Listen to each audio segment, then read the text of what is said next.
महापालिकेचं कामाची पद्धत काय आहे हे मला तरी समजत नाही. महापालिका आहे ती, तुमची जबाबदारी आहे. ती जबाबदारी असताना मागच्या दिवसांमध्ये जवळजवळ 6 ते 7 दिवस पाऊस पडला नव्हता. मग यांची यंत्रणा तयार नव्हती का? लगेचच ते खड्ड्यांचं डांबरीकरण का नाही झालं?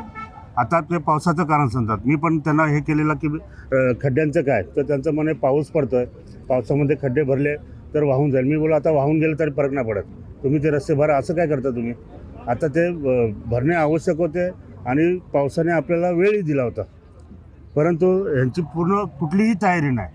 म्हणजे त्यांचं असं महापालिकेचं धोरण पाहिजे की जे खड्डे भरायचे आहेत, रस्ते करायचे आहेत, त्याची तयारी पूर्णपणे पाहिजे ना यांची. ही कुठलीच तयारी नाही.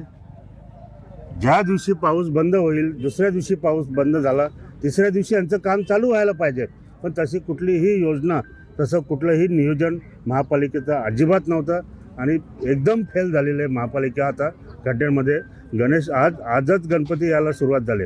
आज 2 ठिकाणचे शहरातले आपल्या महत्त्वाचे मानाचे गणपती येत आहेत आणि काल त्यांनी शेवटी न राहून मला फोन केला रात्री, ते पण 11:30 वाजता, की दादा काय करायचं आता उद्या. मी फोन केला तर मग त्यांचं उत्तर होतं की पाऊस नाही पडला, कोरडं असलं तर आम्ही खड्डे भरू, पाऊस असला तर मग कसे खड्डे भरू शकत नाही.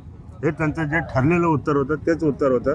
आता 2 दिवसात पाऊस असला किंवा नसला, आता काहीतरी करावं लागेल. कारण जे नागरिक आहेत ते एवढे त्रस्त झालेले आहेत का उद्या ते कुठल्या एखाद्या लोकप्रतिनिधीला म्हणा किंवा प्रशासकीय अधिकाऱ्याला म्हणा, कोणावरही विनाकारण कुठलं ॲलिगेशन होईल आणि मग हे वातावरण कल्याण डोंबिवलीचं शांत चांगलं वातावरण आहे ते कुठेतरी त्याला गालबोट लागेल.